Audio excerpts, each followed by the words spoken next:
can actually introduce themselves. They can just say their name, and then you can talk about what the order is going to be, and then we can start.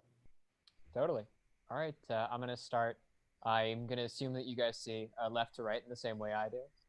So I'm going to start with Sam, and then go Chirag, and then Dev, and so on. Hi, my name's also Sam. Yeah. Okay, next. I'm Chirag. I'm Dev. My name's Arjus. My name's Jimmy. My name's Akshay. Miles. Oh, my name's Miles.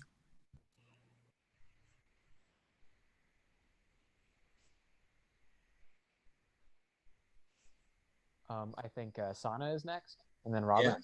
Oh, I didn't see myself there. My name's Sana. Oh, We didn't hear you, Robert. No audio. Okay, we can let Robert fix that. and Yeah, then, Robert, fix his second. Is it working or not? Yeah, it's working Oh, now. there it is. Hi, I'm Robert. Then Sahaj. Yeah, Sahaj. Remember to turn on your cam. There it is. Thank you. I'm Sash. And then Emma can't turn on her camera, but Emma, Hi, I'm Emma. thank you. All right, great. So what order are we going to be doing this in? you pick. Go ahead. So I thought a good order for this would be to go health, then economy, then ethics, because a lot of ethics is predicated on the first two. Are you guys all right with that? Yeah, it's fine with us. Hopefully they got their speeches. I sent them to them, so they should have it. Emma, who's doing the health one? You remember?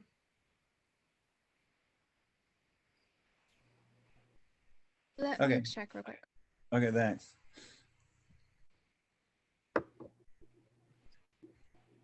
If you guys go ahead with health, then we'll follow you with our health, okay? All right, great. So what we've done is we've done some opening statements, one for each of the categories, of course. Then we have some research to move on with rebuttal for. So who is doing the opening for health? Is that Sam or Dev? I'll do it. All right. All right, so Canada has performed a better duty of handling COVID-19 in, oh, wrong part. Hold on, now I got it. Sorry about that. Canada has performed, okay, give me 1 second. I'm having a bit of technical difficulties here.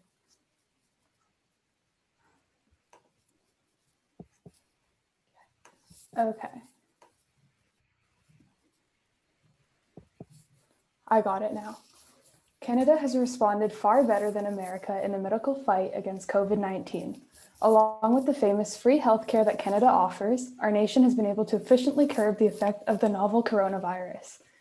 Our nation has been able to, whether it was promoting public caution, purchasing vaccines, or administering tests, Canada has been responding well to everything.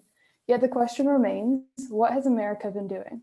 Only 37 of the 50 states have a mandatory mask mandate, whereas Canada has it in all but one province. Canada has also put social distancing rules into place, whereas America, a country known as one of the most powerful countries in the world, can't seem to enforce social distancing. America has many more cases than Canada. In fact, your home state, Texas, has just become the first state to reach 1 million cases. How much longer must this go on before appropriate restrictions are put in place? How long will America turn a blind eye to COVID-19?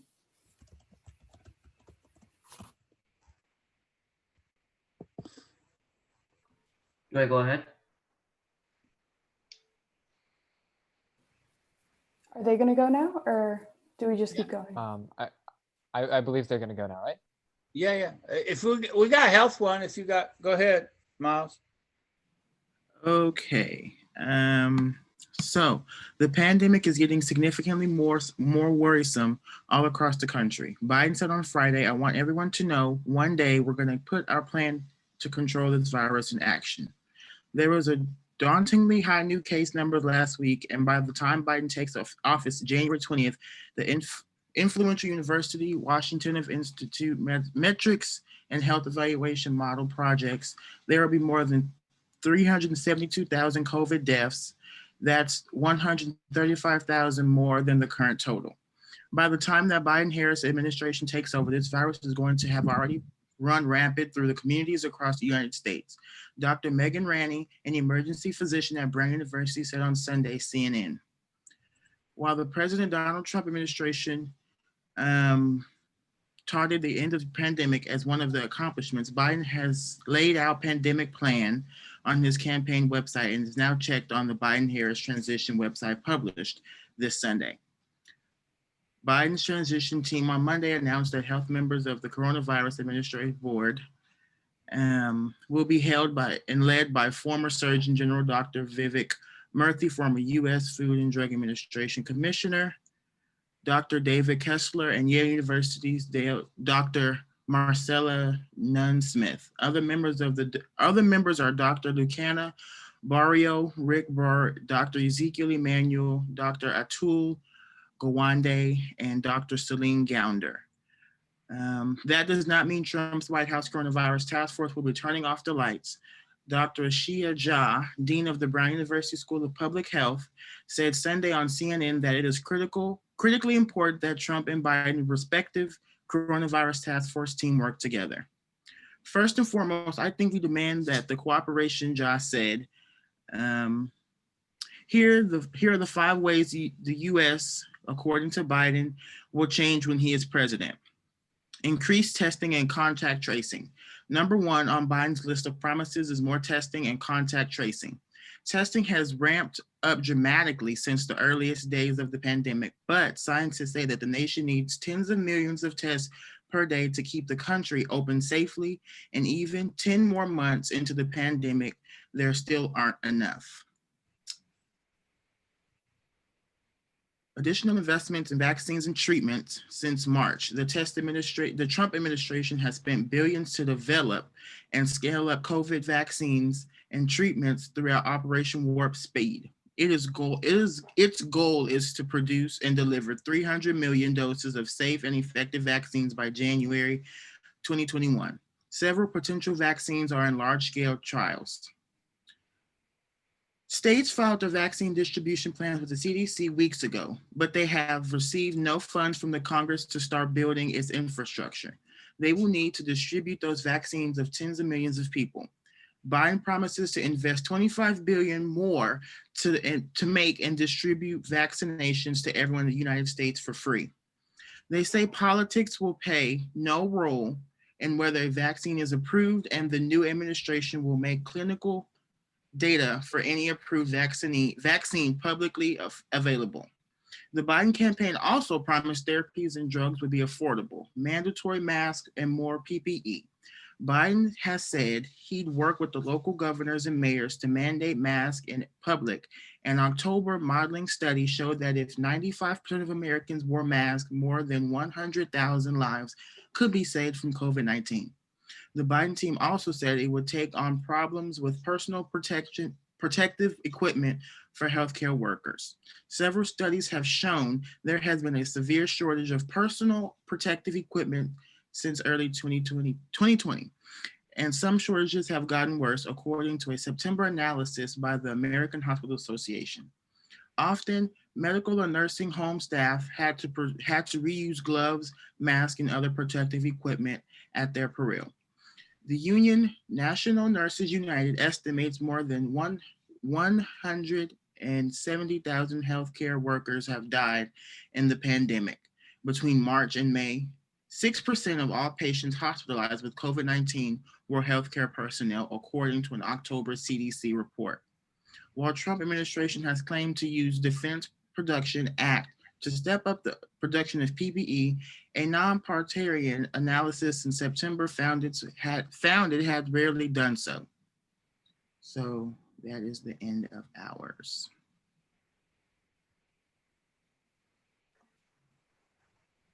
So, do I say my argument or should I rebuttal?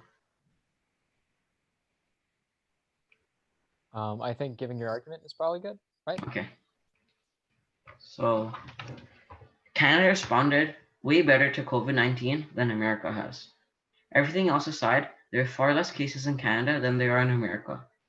Approximately 0.74 cases in Canada are contracted by the population, while America has 3.12. Looking at the figures, only about 3,000 in Canada have COVID-19, while upwards of 10 million in the US have it.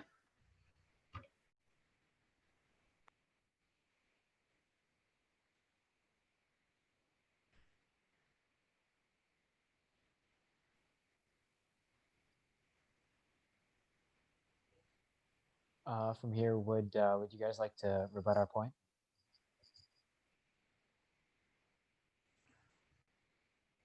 Miles, Emma, or Robert, you want to go against that point? I'll try. Okay. Can y'all hear me? Go ahead, Robert. Okay.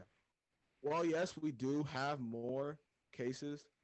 You are suggesting by that point that Canada and the United States are equal inherently, even though there are multiple differences in the ways that our governments are structured, our population densities per cities and country, and how big our country as a whole is, and how much of a player it is in like the travel market, and how our businesses play into that role.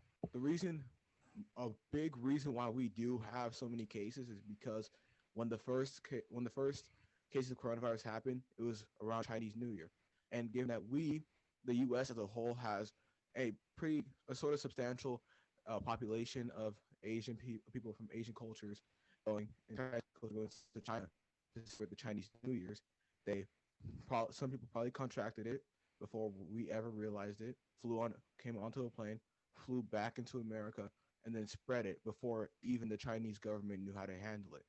Plus, given how recent COVID has been to us and to Canada in general, our current numbers are really just the numbers that are happening right now. That they can be influenced, and another argument here is that we're forgetting that there are a bunch of people who are recovering, and that the coronavirus is inherently not lethal to people above the age of about 10, and people above the age of younger than the age of 65. So if we were to say that since the majority of our population is in that age range, we would in the future, we're going to probably see more and more cases of people being recovering from it, or when the vaccine comes out, people being able to resist it due to how the vaccine is.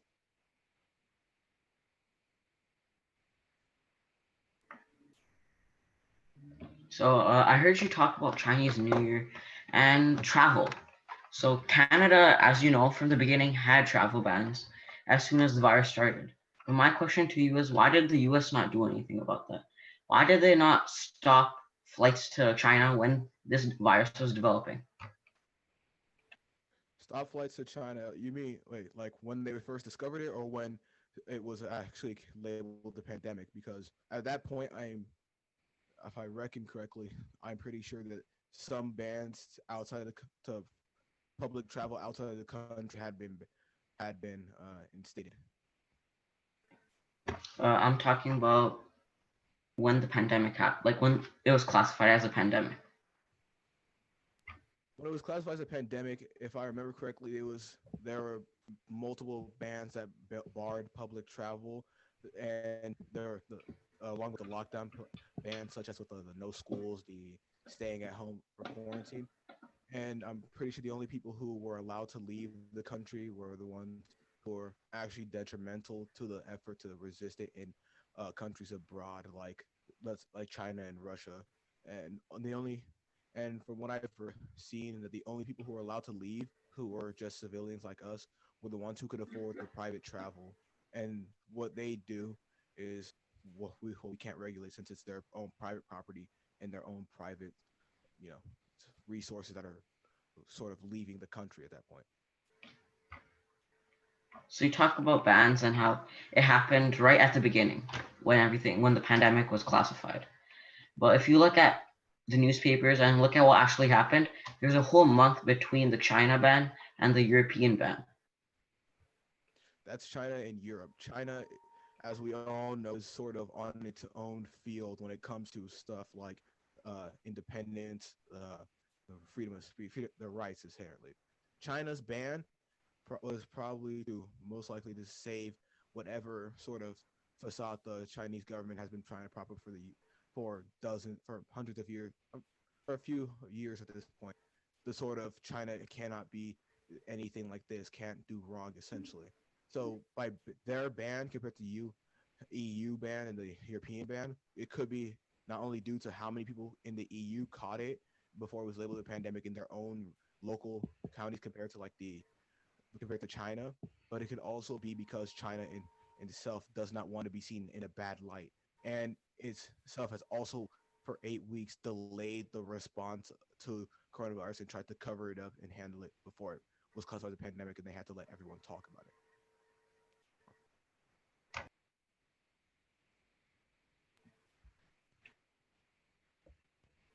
Sorry, I'm having some technical difficulties. Can you guys hear me? Yes. Yeah, okay. So I agree with your points. But what really is detrimental to what I think is Italy. Italy was a very high concentration and a very high infectivity rate there. But why did you choose to have the ban take place there much later than China? China, in fact, it was the beginning of where it happened, but Italy was later the biggest country where there's a large concentration. So why was a decision made that China should be first and then the European Union, and specifically Italy?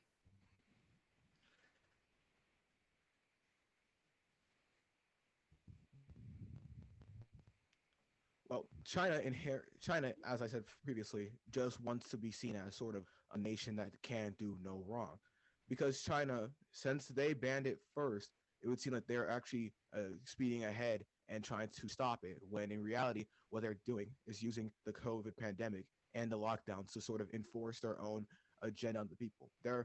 A case that I like to bring up about this was there's this fighter in China named Zhu Yaodong.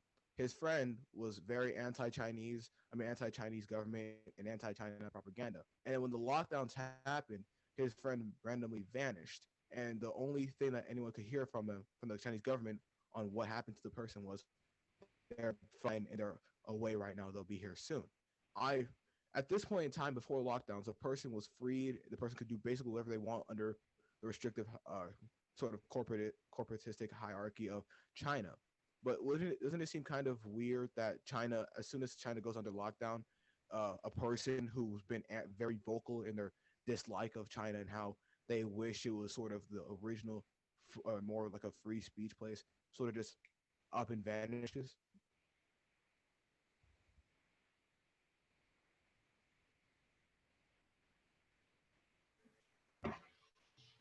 So you talk about how this guy who was very against China, and because using this pandemic, they are able to, as you can say, maybe their personal agenda and enforce that agenda onto people. But my question is again, what was the U.S.'s relation with that? Why did they choose to go to China, ban travel to China first, and then then ban Europe a month later? Why was that decision made? Why couldn't they restrict ban in everywhere? Because we knew that this virus was spreading very quickly, going to Italy, going to Europe, going to even South America. So why was the decision made that there should be a 1 month gap there? Well, if we see that Europe, for one, not only was it as Italy, as we know for Italy, it was a really big and normal concentration of coronavirus in Europe. But as we look at Europe as a greater whole, we can see that Europe in itself has fairly been not untouched, but not as heavily hit as we were or as China was.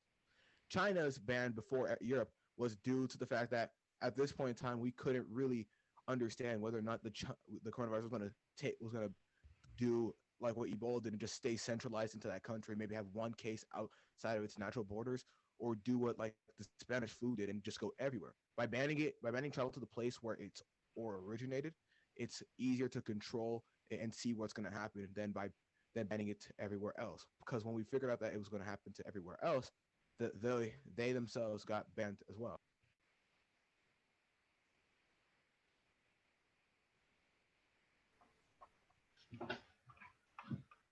Hey, Sam, let's go on to the next topic.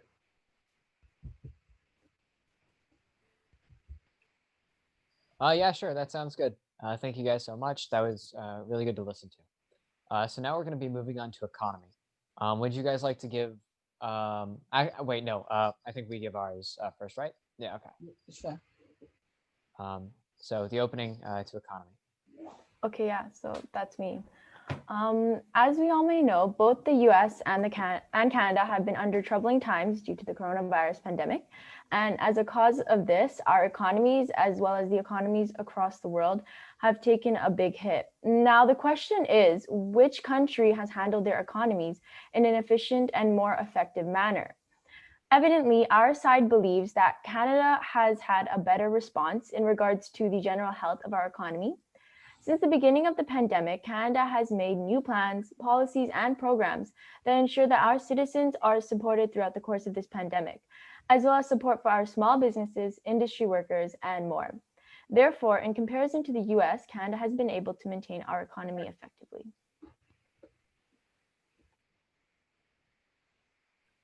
All right. Thank you, Sana. Would you guys like to present your opening for the economy? Yeah. Emma, aren't you doing it?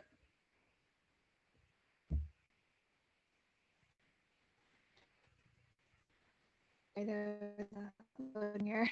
All right. So we believe that the United States had a all right COVID response, especially in considering that the prior to the pandemic, the U.S. economy was doing very well. The unemployment was at a 50-year low, and inflation was below the Fed's. That keep in mind, the Fed is the Federal Reserve Bank target of 2%. However, we closed a significant portion of the U.S. economy, and real GDP growth, or the increase and decrease in the economic growth compared to 1 year prior, as per the net inflation, fell during the second quarter to an astounding 31%. And these numbers, they haven't been seen since the Great Depression. So we believe that the U.S.'s response to this was understandable. Okay.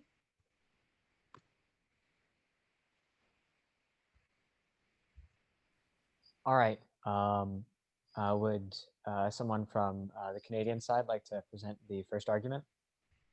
Yeah, I'll just present the first one. So Canada has implemented new plans and strategies in which citizens can be financially supported. Some of these plans include the CRB, which is the Canada Recovery Benefit, which provides Canadians $500 a week for up to 26 weeks for workers who have stopped working or had their income reduced by at least 50% because of the coronavirus. There's also other plans such as the Canada Recovery Sickness Benefit and the Canada Recovery Caregiving Benefit, which help the people applicable for these benefits in similar manners to the CRB. Overall, $212+ billion Canadian were used as direct support to Canadians and businesses during the coronavirus pandemic. In comparison to that, the US, actually, I wanted to mention this, that Canada had the CERB, which is a similar plan to the CRB, in effect since April 6th, which was about a month after the coronavirus was announced as a pandemic and a global crisis. However, in my research, I saw that the US had enacted their lost wages grants plans since August 15th. So they started providing certain states with grants or to accommodate for those that had lost their wages during the coronavirus pandemic. And August 15th was about 4 months after, 4 to 5 months, I think, 4 to 5 months after the beginning of the pandemic. So that seems to be like a very late response in comparison to Canada.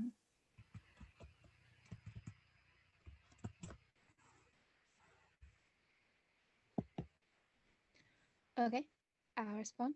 So the Brookings Institute, which conducts research and education in the social sciences, primarily in economics, metropolitan policy, governance, foreign policy, and global economy and development, which conducts detailed factual reporting, states that while voluntary social distancing and lockdowns that took effect in March 2020 initially worked to isolate and drive down infections, these actions precipitated a severe economic downturn in the US. This demand shock resulting from quarantine, unemployment, and business closures dealt a blow to consumer services. And as we know, The US relies heavily on consumer services for their economic growth. Lockdown measures and social distancing reduced the economy's capacity to produce goods and services.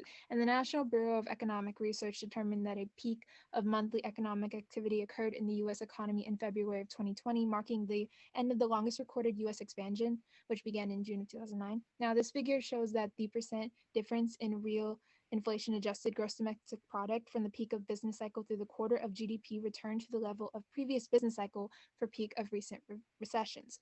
For the most recent peak in the fourth quarter of 2019, the United States experienced 2 consecutive quarters of decline in GDP. It recorded a steepest quarterly drop in economic output on the record, a decrease in 9.1% of the second quarter to 2020. To put this in contraction with the historical context, quarterly GDP has never experienced a drop greater than 3% at a quarterly non-annualized rate since the record keeping began in 1947. However, the US response is not totally lacking. For perspective, its quote failure is exaggerated. It is backed by the fact that on September 1st, our World in Data published an examination of the health and economic impacts and pandemic among 38 countries based on the available GDP for the second quarter, which ended in June on 30th. And in the end, the US ranked above 24 other countries in comparison to the same period in 2019. Among 24 countries doing worse than the US were the United Kingdom, Spain, France, Canada, and Mexico, according to the study. Peru experienced the worst economic decline at 30% for the second quarter, and the US sustained the GDP decline at 9.5, or so the report said. Since Durbin made a claim about the US having the worst economy during the discussion about unemployment, this group decided to check the indicator to see whether the senator might have meant the US jobless rate was 3 times worse than anywhere else in the world. Now, in June, Hoser published a report at the Brookings Institute examining how COVID-19 had affected health and employment in 25 wealthy nations. He found the increase in unemployment during the first months of the pandemic, were larger in the US than any other country he reviewed. From January to April, the data in his report shows that the US unemployment rate quadrupled to 14.7%. This doesn't mean that the jobless rate here was several times worse than any other nations or even increased and triple at the rate of all other countries. For instance, Canada's unemployment rate jumped from 13% in April, more than double where it was in January. While the US experienced a somewhat sharper increase, it was not worse by a factor of 3 as Durbin stated. We did find an assertion similar to Durbin's made in the Democratic Convention by former President Bill Clinton. Donald Trump says we're leading the world, said Clinton. Well, we are the only major industrial economy to have its unemployment rate triple. Political Fact found Clinton's claim about the unemployment rate to be mostly true. However, Hoser has served under Clinton as a chief economist in the U.S. Department of Labor, and if Durbin was attempting to repeat Clinton's claim, he mangled it, because Durbin's claim was false. He says we have a worse economy than any other country in the world that's going on by COVID-19 a factor of 3. And as of August, when Durbin made his remarks, available data for the second quarter showed US GDP declined by 9.5 relative to the same period last year, better than 24 other countries around the world. And while other economic indicators such as unemployment rate shows that the US economy suffered staggering losses, they are not worse by a factor of 3, according to the published data and experts. I'd like to go now.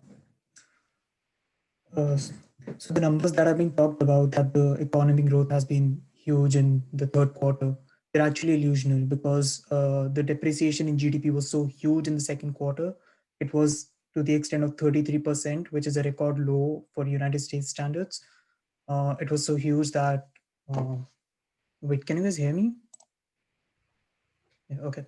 So the GDP depreciation was so huge that these numbers were actually expected. So people were expecting the economic growth to be, but this economic growth came at the cost of lives. United States lost a lot of lives, and that is why the economy was being able to kept afloat. So these are not record-breaking numbers. These are actually expected numbers.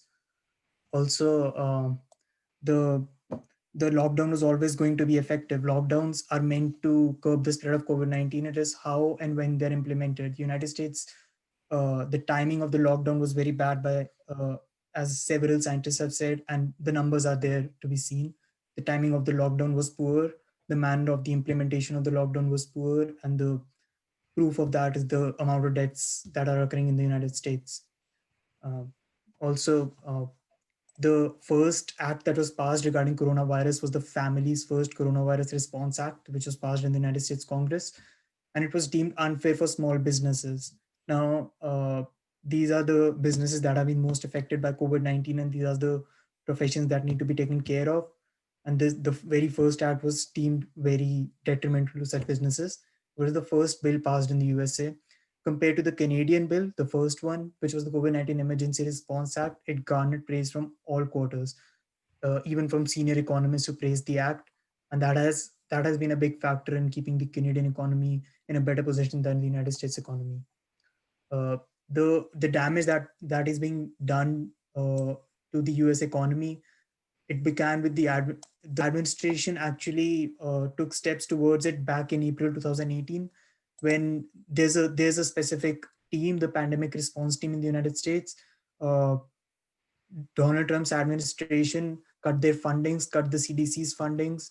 They fired leadership, disbanded the team in the spring of 2018, and this was the first step. And they didn't consider the team a necessary part of the nation's running, and the effects are being borne right now. So this has been poorly managed by the United States through and through, and there is no excuse, and people are losing lives because of it. Look, if I hop in on that point, uh, you said that it was 2018. That's a good 2 years before about what happens now. In 2018, what was the reason for their firing?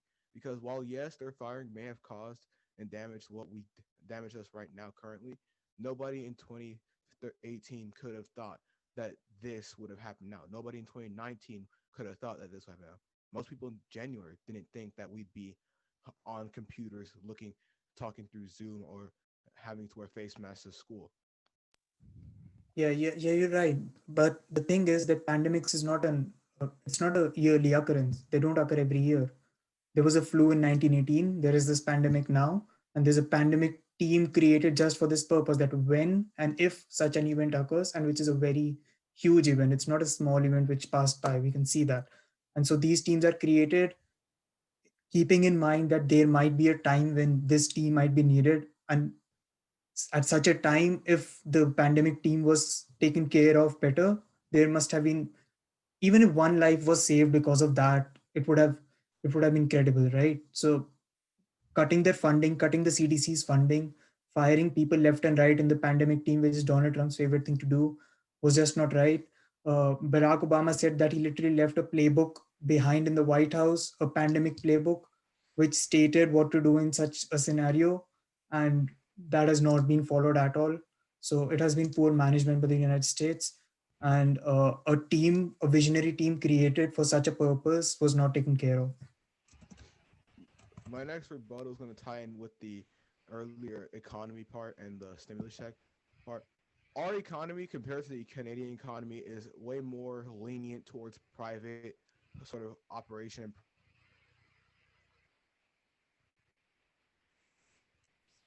Hey, Robert. I Robert, can can't hear hear you. You. Hey. Oh, I hope he doesn't. Oh, okay. You said that the American I am. economy was more lenient towards private businesses or private property. Were you just repeating what I Um, was saying? Because I can't, because my connection went like blank for a good few yeah, seconds. yeah, that's all right. Just continue from when you were saying the American economy or the American America is more lenient toward private property. Okay. Like I said earlier, America is way more lenient towards like the private ownership of its citizens. It's sort of in our lifeblood per se. And the thing about that is when the government can deem in a previous time something that's unnecessary towards how we work and how much and the cost, then we can disband it. The CDC's funding was cut back then, and the people were fired then due to that fact. They're fired because at that point in time, the people said, "Oh wow, look at how much money we are spending on them, and look at the results we're getting." While yes, a pandemic isn't a yearly occurrence. On average, it's once every presidential term for us. It is something that can drag on the U.S. economy, thus weakening it and thus costing more money to the American taxpayer.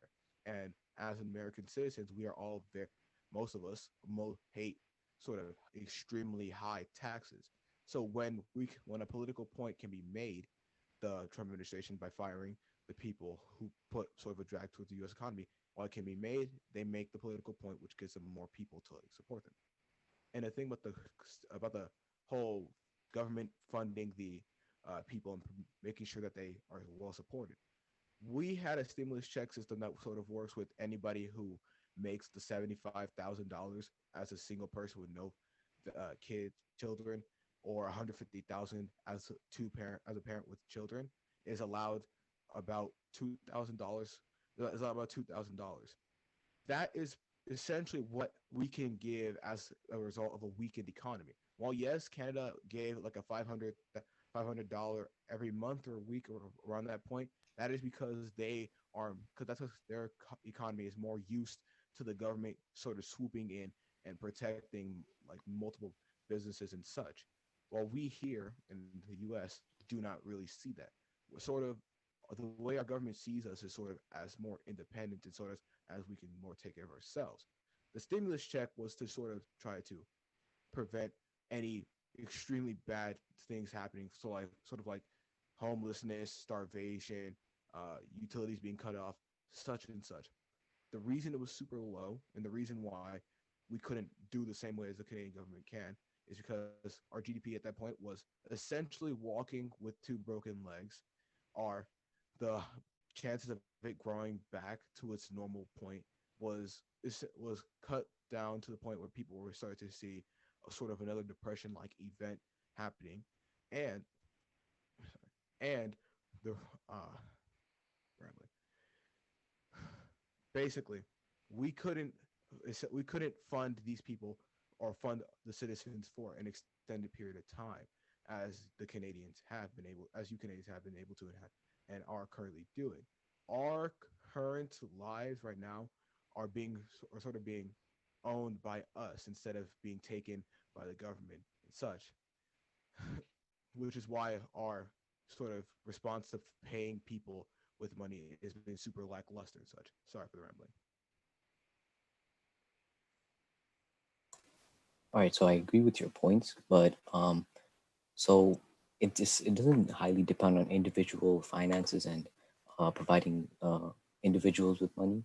This is more based on like how America's government responded to the economic crisis in businesses. For example, over 100,000 businesses had been closed due to the severe lack of support for the businesses. These lack of businesses allowed the GDP to go on a steep hill, like declining, right? And so the University of Chicago suggests that over 2% of businesses in America have been shut down to the economical crisis in America. These businesses probably make up over 30% of the economical funding in parts of the country, right? So what we're trying to say is that like our response plan to funding businesses and supporting their foundations helped our economy become stabilized rather than drop significantly. Well, majority of these businesses are extremely small businesses that require more people to be sort of in them for them to remain open. Ours and such have sort of failed, and due to the rise of Amazon taking away the services that many of these businesses can, and other delivery rides such as like Postmates and Uber Eats giving us other businesses, other big corporations like McDonald's and Wendy's food, it's sort of we found that we don't really need to rely on these small businesses. And when a business is one thing that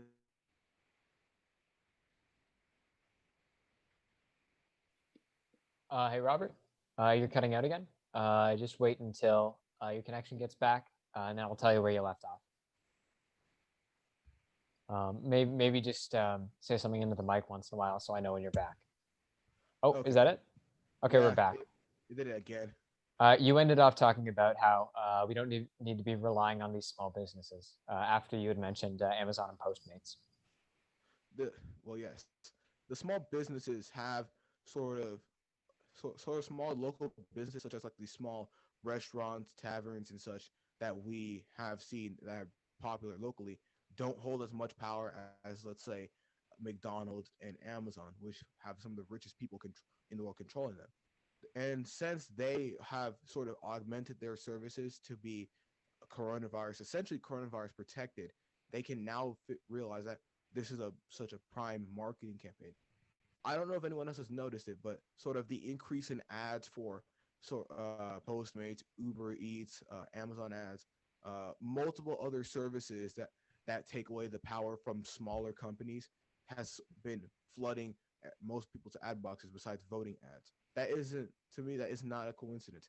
It's to sort of force people to think, hey, this big corporation here, it can take what that small mom and pop shop had, and we can make more money off it and make it cheaper than what they did have. It's sort of like buying Oreos versus buying Oreos at like $2 a pop versus buying what was it versus buying a mom and pop big cookie that's like $5. You want to choose the Oreo sometimes because it's cheaper, it's more efficient, and you have more of them at that point in time. All right, so rebutting to that, in America, nearly 27 million small businesses generate about 50% of the GDP. They contribute to the growth and vitality in several important ways and socioeconomical ways.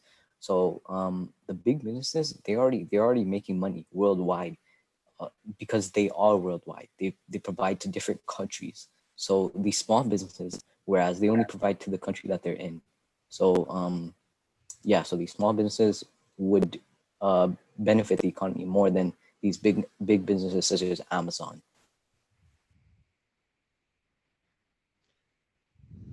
All Well, right. yes. Just one sec. I will let you respond because I believe we started, and so it's only fair that you guys have the final point on this. Robert, after you're done here, I'd like to move to ethics, if that's all right. Oh, it's okay. All right, great. You know, I'll just sorry. We'll just move on to ethics. I speaking. Okay, awesome. Akshayan, you're here, right? You're going to do the opening for ethics. Yeah. Thank you very much. All right. So shall I start? Okay. Canada has performed a better duty of handling COVID-19 in terms of ethics. Since the announcement of COVID-19, Canada has made several actions that not only protect the Canadian citizens, but also respect their rights to freedom and life.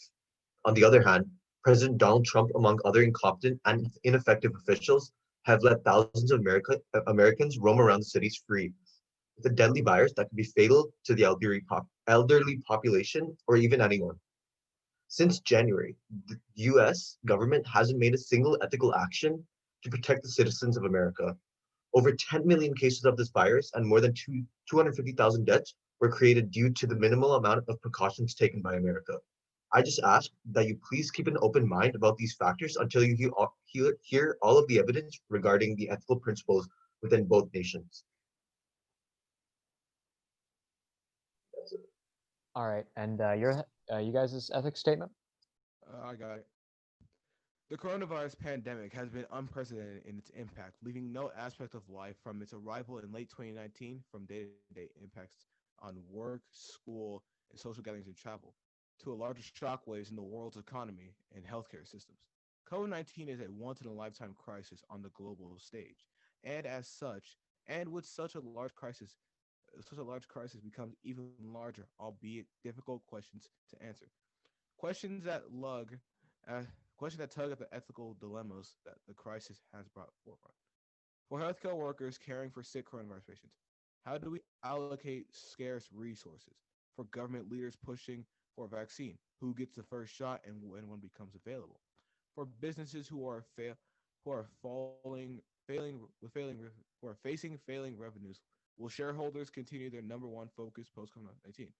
These are just a few many of the many ethical challenges to the world needs to wrestle with now and in the near future, according to Wyoming O. Lee, professor of strategy at UNLV's Lee Business School. We sat on virtually. Oh, wait. Sorry. We sat on virtually with O to talk about these and other questions that the world's population is now facing, and then we're going from here. In countries such as Italy, China, I'm a bit confused on this point. Let's see. In countries such as Italy, China, the United Kingdom, and Spain, frontline medical staff have faced a dilemma throughout the COVID-19 crisis. Which patients should be treated first when resources are stretched to the limits? Should you save as many patients as possible or save patients with the utmost urgent need? From an ethical standpoint, if you believe in the ethics of outcome, utilitarianism, or aim to the largest number of lives, you should focus on patients who have greater chances of therapeutic success. In contrast, if you believe in the ethics of mortality, deontology, you should treat patients who are at risk, like elderly patients who are in serious conditions. It is likely that no one can answer this question. The important lesson is that we shouldn't leave this decision to the frontline health workers. Guidelines can be provided to ease their moral burden so that they can better focus on the treatment. For example, both Italy and the United Kingdom offer guidelines for their healthcare professionals. We've seen this in question in the movie Contagion, but it could actually be a question we have to answer in a few months. The question possesses an ethical question similar to questions of who will be treated first. Will the vaccine first go to most vulnerable people or people with high social utility, i.e., medical professionals and people who will help benefit the economy? Vaccine development is important, but once vaccines are available, the distribution of a vaccine is also an important ethical question. Think about how the masks, gloves, and diagnostic skills kits are distributed these days. Simply, the distribution is determined by who pays the highest amount. This shows that the supply and demand curve cannot solve the distribution problem.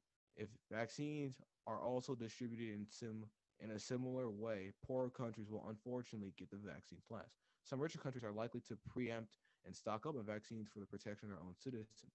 They're able to do so because there is no regulatory force that mandates countries to develop vaccines to share vaccines with other countries. That's why Bill Gates argued recently for a worldwide approach to fighting disease that the vaccine should be a global public good. Information to track and manage the path of infection has also been tried all over the world, especially actively in Asian countries such as China, Korea, and Hong Kong. IT companies can track location information using smartphones to prevent virus spread. This raises ethical and legal issues surrounding the access to personal information. If you follow the utilitarian ethics, tracking this kind of personal information can be allowed with the maximum benefits for the greatest number principle. It is for keeping society safe from infection by sacrificing personal privacy. It seems that recently views on tracking personal information in the US and Europe have begun to change. In a few European countries, telecommunication companies began to use mobile phone data to fight COVID-19 in the US. Apple and Google are currently working together to track COVID-19 with Bluetooth technology. IT companies can help governments reduce the spread of the virus with the other technologies at the same time, as high-tech companies need to balance that with protecting individual privacy, which is now a new challenge. Everything about the coronavirus pandemic, however unprecedented it is, the reality that the virus threatens even ordinary freedoms like the freedom of movement with stay-at-home orders. All right. So I, as someone who's been researching the ethics of things around COVID for the past, since whenever this debate period started, I've been wondering what the argument would be from America. What I've heard from you is a lot of talking about the differences between deontology and utilitarianism, and doing that in distribution of vaccine, in the distribution of care. But those are questions that Canada has not had to ask, because we don't have, at least not until the vaccine comes out, we won't have to ask.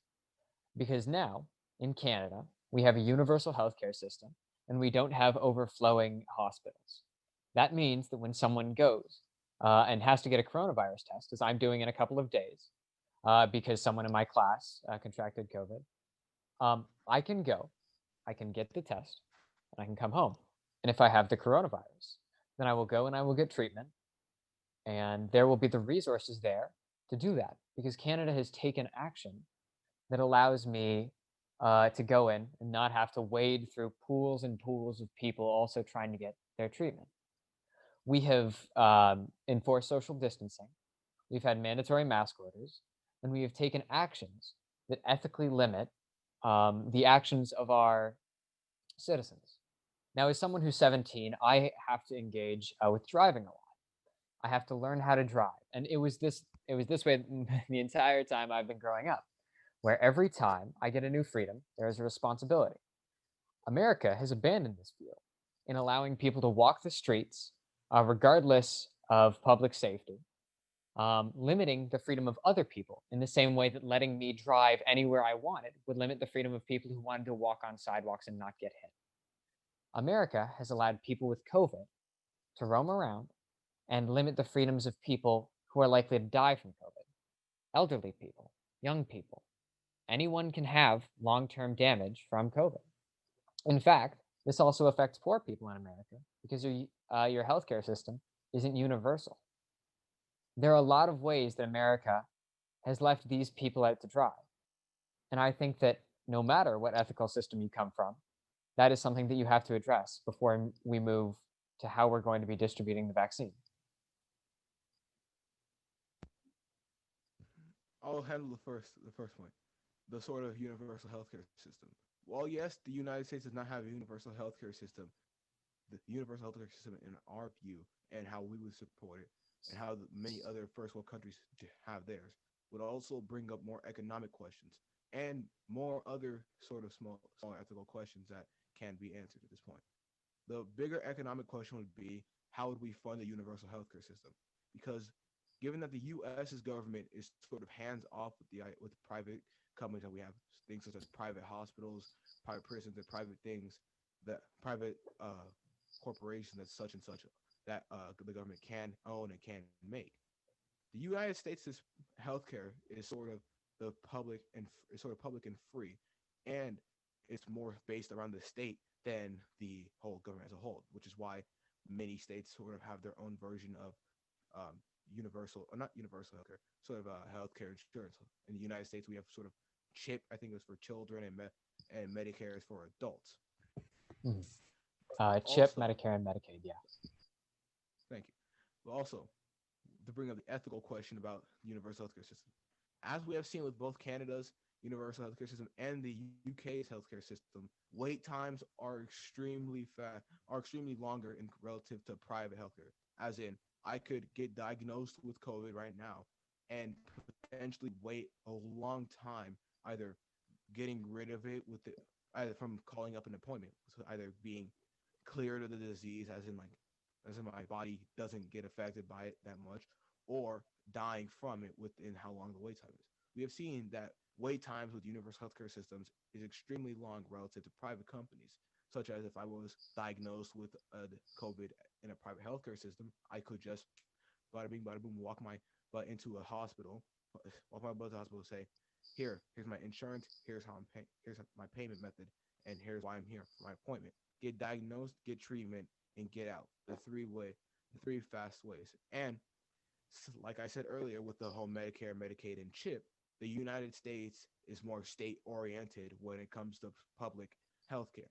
Plus, as the United States' 10th Amendment also states, the federal government cannot order states to do anything, as in order them to follow or stay at home orders, order them to distribute masks evenly, order them to do anything, since the states are inherently just a union that are slightly sovereign from the federal government. So if a state does not want to pull up its stay-at-home orders, while it can be perceived as unethical, it is not only completely legal, but it is sort of backed by our Constitution. By then, we're going to have to ask another question that revolves around ethics. Do ethics matter more? Oh, no, I'm not going to answer that. Sorry. All right. I think you have a point. So it seems like we have like 3 lines of thought. So universal healthcare, and then what was the other one? Stay-at-home orders and how ethical they are, and then is that it? Is it just those 2? I sort of mentioned like the states and their own healthcare systems and how they're independent to the. Okay, so like United States. independent state healthcare systems. Got it. Do you want to just proceed with universal healthcare first, as like an ethics discussion of effectiveness? Sure. All right. So, yeah, for universal healthcare, I think that it's a no-brainer, really. When you see the rest of the developed world implementing universal healthcare systems everywhere from Canada to places like universal. Yeah, universal is the term I'm looking for. Whether it's single payer or multi-payer, a lot of countries, Canada, Dubai, England, the rest of Europe, Australia, New Zealand, these places all have universal healthcare. It seems like literally everywhere in the world that has the resources to do so has realized that this is the most efficient way of being. And the US is still clinging onto a pretty much entirely private system, other than, of course, Medicaid, Medicare, and CHIP. Even more so, under Obamacare, you saw massive surges in the amount of people that were covered, the Affordable Care Act, sorry. You saw massive surges in that. And that was defunded under Trump. And he had 4 years with the Senate and the presidency, and 2 years with the House as well. And they could not pass healthcare reform. It seems to me that it's very clear that you've had the opportunity to make your healthcare better, and you haven't. Furthermore, to testify to the efficiency of Canada's healthcare system, universal healthcare, to my knowledge, only boosts wait times for special elective procedures. So, for instance, as an example, my sister had a cyst in her brain, and it took her maybe a month to get surgery for that. And that, it's a bit of a wait time. It really is. It didn't cause any complications. And I know that there are ways through our healthcare system to go in and, I guess, boost the position of your surgery if there are likely complications in the short term. But still, Canada, in Canada, that was free. We have had years of treatment under that, and it's all free at the point of service.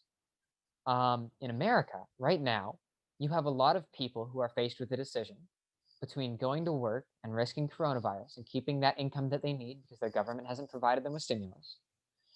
And they're choosing between that and not going to work, not getting paid, and maybe even getting coronavirus and not being able to pay for it. Either way, there is no good option for a lot of people right now. These people that can't work from online, which is a significant portion of the workforce. And so in terms of universal healthcare, I think it is nothing but a benefit. Because even right now, Harjis, do you mind if I ask you to say something? So Harjis had to go and get testing for the coronavirus. You were able to walk in and get tested, right? I made an appointment day before at 8 p.m. for 3 p.m. the next day. Walked in, got tested, got my results about 3-4 days later. Yeah, this is roughly in line with the average for Canada. We allow people to go in and get tested immediately, and we say, okay, you should be up until the point where you get the test back, you should be quarantining yourself. And that we have seen no inefficiencies through that, as is pretty evident. Our death numbers are pretty low. The hospitalization that we have is effective, and our wait times for something like coronavirus aren't massive and unbearable. And it seems like America, no matter the structure of their government, has an inefficiency. I could start Canada saying that our structure of government, our lifeblood, is not taxing anyone any money. And that is still a horrible inefficiency, no matter how ingrained it is in government. To me, it just seems like in America, their inability to pass healthcare reform, to make sure that everyone in their country can have safe and efficient treatment, has been a real difficulty for you, and is shown in the number of deaths, the number of cases, the number of hospitalizations that you have. Okay. At that point, we had to ask, is free healthcare inherently better than privatized healthcare? Because with privatized healthcare, there comes the ability to pay for better equipment that public healthcare systems need government funding for. There comes the ability to keep the lights on and help other patients, regardless of whether or not the severity of their disease and the severity of whatever they have. With healthcare systems with a healthcare system that's more privatized like ours, we have been able to show that while yes, it's not free, it has been to a point a bit more efficient. And we can see that that multiple Canadian doctors would agree, since multiple free places with free healthcare that have doctors there too would agree, as about 80% of the UK's doctors are foreign trained, as in trained outside of the UK, primarily, most likely in America. And so many Canadian doctors come to the US to practice their medicine. They may have their educations in, let's say, their home country, Canada, but they come to here to practice. Is there a reason why that happened? I would prefer to say yes. It is because not only what our healthcare system does our private health system is a bit more efficient than what just in and out walking in. We have seen with healthcare, with COVID testing drive-throughs with the U.S., that you can pull up to a place that says COVID testing, get your nose swabbed, get multinostril swabs, have that be shipped out, and within a week, if at most, your test results will come back as either positive or negative, or and such. Also, another country with a free healthcare system was China. China had a free healthcare system, and if we were to look on the outside, China has been doing an okay job. They built a hospital in 10 days. But if we were to even pry a little bit deeper and chip to it, it has been horribly inefficient and has been shown to not even work to the substantial point that it needs. China, as the literal birthplace of coronavirus, needs to sort of amp up its production past what we can, because they have the person who got it, they have the whole foundation of how the world gets it, but they've still been sort of lacking any solid grasping points to try and stop it. Primarily the biggest people who have been trying to stop it have been other developed nations, or nations where they've actually injected more private funding into their resource and have figured out that yes, while public funding would help the greater majority, the small minority can help themselves and inherently better. And another ethical question for that would be, should the people who can afford to help themselves be able to help themselves more than the people who can't afford it, or not? Because ethically, people would say no, because it's them, the people who need it. I think my Wi-Fi just went down. No, you're good. You're good. Keep going. Okay. My thing just went off the green boxing. It went off. I thought my Wi-Fi went down.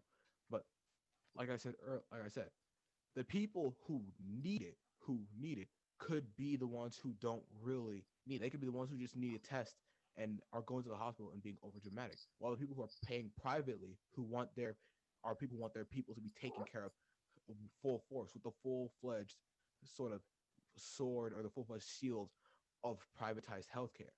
Privatized healthcare does not help the greater majority, which in itself is an ethical question. But then there's another ethical question to ask underneath it. The healthcare of some people who can afford it, should that be limited because the other people cannot come in? If it's a club that only they can join, why should they allow everyone else? Why should they allow everyone else to just say, you know what? Who cares how much money you make? Who cares if you want a quick and efficient healthcare ride? Healthcare should be a universal right, which sort of brings up another question: is healthcare in itself a universal right, or should be universally recognized? In my own opinion, I kind of do not see it as yes or no, because it's not. Because by saying healthcare is a universal right, it would also say, should the quality of universal healthcare be a right as well? Should everyone be entitled to the highest form of healthcare if they don't pay for it? If there are people who pay for taxes are paying for it, while the people who don't pay taxes or can't pay for anything are reaping the benefits of it. I like to ask a question: how many times if minus COVID for testing, how many times have you has anyone here personally been to the hospital?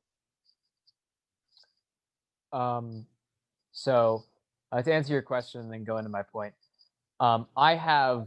Sam, can I just interject for a sec? Can you hear me? Yeah, All right. totally. Awesome. So it's 4:15. Oh, wow. And this is a great debate.